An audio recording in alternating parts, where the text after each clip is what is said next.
4월 9일 금요일 새벽 예배 시작하겠습니다. 사도신경으로 신앙 고백하시겠습니다. 나는 전능하신 아버지 하나님 천지의 창조주를 믿습니다. 나는 그의 유일하신 아들 우리 주 예수 그리스도를 믿습니다. 그는 성령으로 잉태되어 동정녀 마리아에게서 나시고 본디오 빌라도에게 고난을 받아 십자가에 못 박혀 죽으시고 장사된 지 사흘 만에 죽은 자 가운데서 다시 살아나셨으며 하늘에 오르시어 전능하신 아버지 하나님 우편에 앉아 계시다가 거기로부터 살아있는 자와 죽은 자를 심판하러 오십니다.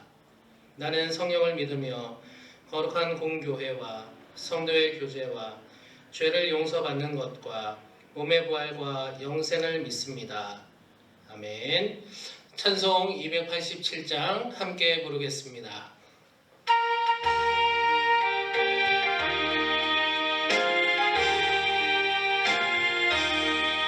예수 앞에 나오면 죄사함 받으며 주의 품에 안기어 편히 지리라.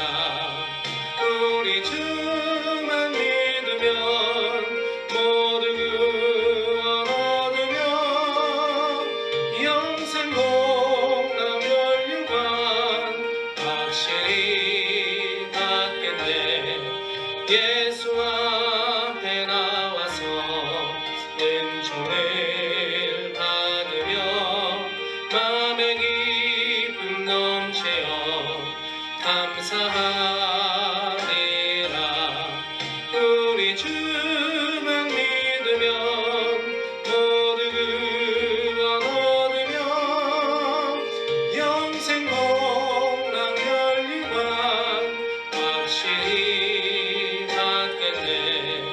예수 앞에 설 때에 긴 옷을 입으며 밝고 빛난 내 집에 길이 살리라.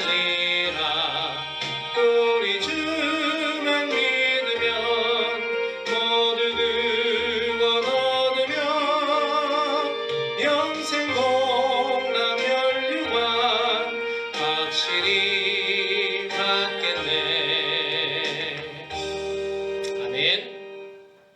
하나님 말씀 느헤미야 1장 11절 말씀입니다. 주여 구하오니 귀를 기울이사 종의 기도와 주의 이름을 경외하기를 기뻐하는 종들의 기도를 들으시고 오늘 종이 형통하여 이 사람 앞에서 은혜를 입게 하옵소서 하였나니 그때에 내가 왕의 술관원이 되었느니라. 아멘. 네, 오늘부터 느헤미야서가 시작되었습니다. 느헤미야서는 우리가 앞에서 읽었던 에스라서와 거의 같은 시대다라고 생각하시면서 말씀을 읽으시면 되겠습니다.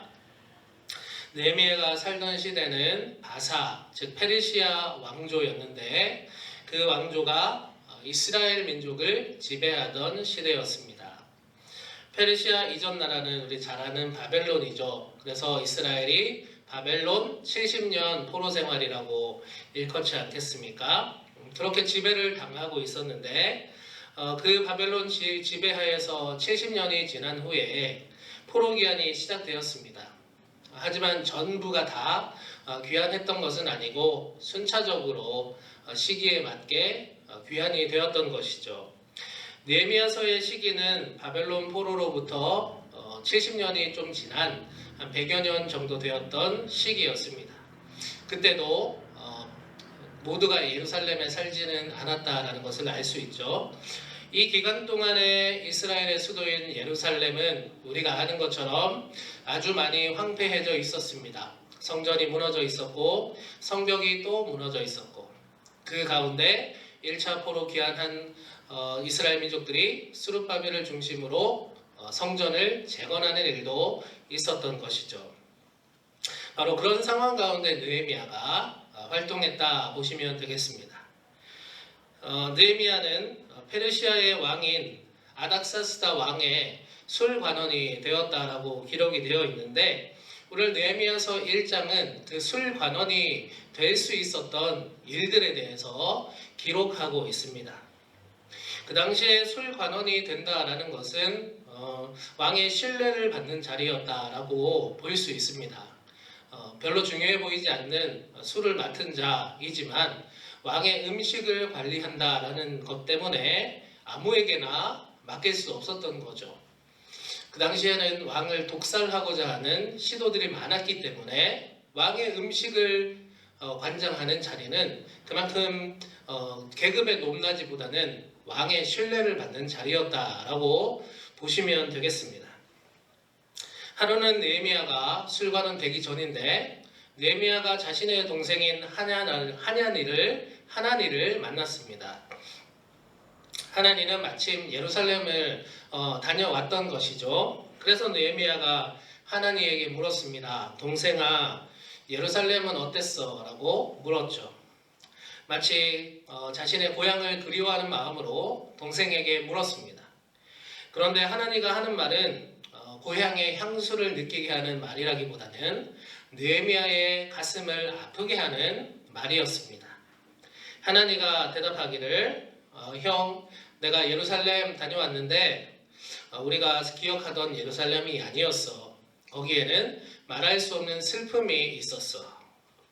그곳에 남아있는 우리 이스라엘 민족들은 주변의 이방 사람들에게 멸시당하고 배척당하고 있었어.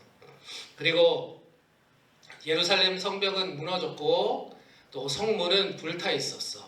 이렇게 하나니가 답한 것이죠. 고향의 향수를 꿈꿨던 느헤미야가 이 이야기를 듣고 가슴이 터질 듯한 고통을 느꼈다 하고 있습니다. 그리고 이내 눈물과 슬픔을 토로하기 시작했습니다. 며칠 동안 느헤미야는 계속해서 슬퍼했고 그것을 이기기 어려워서 금식을 하고 하나님 앞에 나가서 기도했다는 것이죠. 하나님, 저의 민족인 예루살렘 사람들을 보호해 주세요.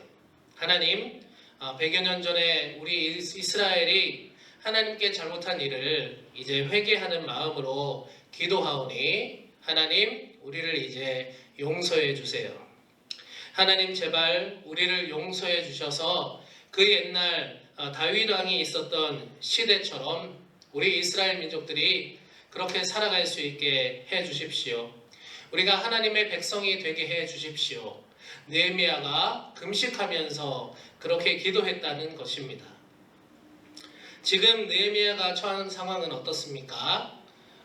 느헤미야 페르시아의 아닥사스다 왕이 있는 왕궁에 그렇게 포로로 있었던 것입니다.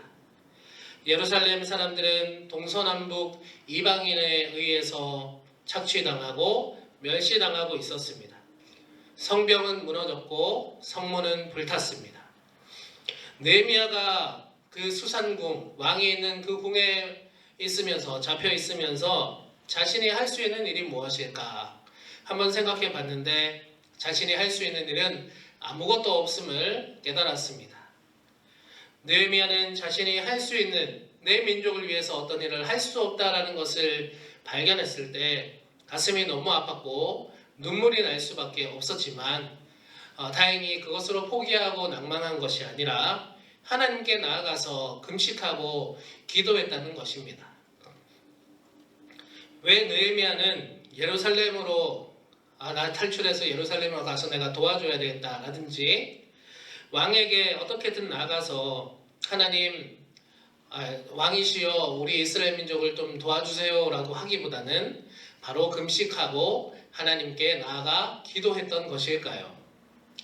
느헤미야는 바로 예루살렘으로 내가 가는 것보다 또 왕에게 나가서 상소를 드리는 것보다 무엇이 가장 좋은 방법인지를 알았던 자였기 때문입니다. 바로 하나님을 경외하고 하나님께 먼저 나아가 기도하는 것이 가장 좋은 방법이다. 그것을 깨달았던 자였기 때문에 다른 어떤 것보다 하나님께 기도한 것입니다. 하나님은 이 땅의 어떤 문제보다도 크신 분이심을 느헤미야는 알았던 자였습니다. 느헤미야는 자신이 해결할 수 없는 이 문제는 내가 해결할 수 없는 문제이지 하나님께서는 해결할 수 있으시다. 그런 믿음이 있었던 것이었습니다. 느헤미야는 다른 어떤 것보다 문제보다 크신 하나님을 찾고 금식하고 기도함으로써 하나님께서 절대 해결하지 못하실 일이 없음을 고백하고 또 그 고백과 기도를 통해 문제가 해결되는 역사를 경험했던 것입니다. 느헤미야서 1장을 우리가 계속해서 읽어 나가 보면 느헤미야가 하나님께 기도하고 하나님은 그 기도를 들으십니다. 그리고 느헤미야를 당시 최고 왕이었던 아닥사스다 왕의 술관원이 되게 하셨고, 그리고 아닥사스다 왕의 마음을 만져서 느헤미야가 왕에게 예루살렘의 문제를 이야기할 수 있게 허락할 수 있게 하였고, 또 아닥사스다의 마음을 만지셔서 예루살렘의 문제를 해결하는 그 발판이 될 수 있도록 하셨다라는 것입니다. 느헤미야의 고통과 아픔의 기도를 하나님께서 어떻게 들으셨고 또 어떻게 다루셨는지를 볼 수 있는 것입니다. 사랑하는 성도 여러분, 우리가 하나님을 믿는다라고 고백한다면 우리가 가지고 있는 어떤 문제는 그 문제, 내가 해결할 수 없다 할지라도 내가 해결할 수 없는 그 문제보다 크신 분이 계심을 깨달아 알아야 되겠습니다. 바로 우리 하나님이신 것이죠. 내가 해결할 수 없다 해서 포기하거나 또 다른 어떤 편법을 찾기보다는 문제보다 크신 하나님 앞에 우리가 나아가서 꿇어 엎드려 기도하는 것이 믿음을 가진 우리들이 할 수 있는 가장 좋은 방법이라는 것을 오늘 느헤미야의 모습을 통해서 발견하시고 기억하시기를 바랍니다. 그러면 하나님은 우리의 기도를 들으시고 하나님의 방법으로 해결하시고 마치 느헤미야에게 역사하셨던 그러한 하나님의 은혜가 우리에게도 있으리라는 것입니다. 느헤미야에게 베푸셨던 하나님의 그 기도의 응답과 은혜가 오늘날 우리가 하나님께 무릎 꿇고 기도할 때 그런 은혜가 우리에게도 있기를 간절히 소원합니다. 우리가 하나님의 온전한 자녀로서 앞에 주어진 문제를 위해 문제보다 크신 하나님 앞에 기도한다면 우리는 느헤미야의 모습처럼 기도를 통해 하나님의 해결하심을 경험할 것입니다. 하나님의 자녀답게 믿음으로 그 길을 걸어가시기를 간절히 소원하고 또 주님의 이름으로 축복합니다. 주신 말씀 기억하며 기도하겠습니다. 하나님 아버지, 느헤미야는 포로의 신분이었지만 그래서 예루살렘이 고통당하는 소식을 들어 아무것도 할 수 없는 것에 좌절하였지만 좌절로 끝나지 않고 모든 문제 위에 계시는 하나님께 기도하고 하나님께 간구하였습니다. 그랬더니 하나님이 들으시고 이스라엘 민족을 느헤미야를 통하여서 회복하게 하셨음을 보게 됩니다. 오늘날 우리의 삶도 마찬가지라 고백합니다. 우리의 직장과 가정과 나의 삶의 문제들을 누구도 해결할 수 없지만 오직 그 위에 계시는 하나님께 우리가 내어놓고 나간다면 하나님께서 해결해 주실 것을 믿어 의심치 않습니다. 느헤미야에게 역사하셨던 하나님의 은혜가 오늘날 우리에게도 있게 하여 주시옵소서. 감사드리며 우리 주 예수 그리스도 이름으로 기도드립니다. 아멘.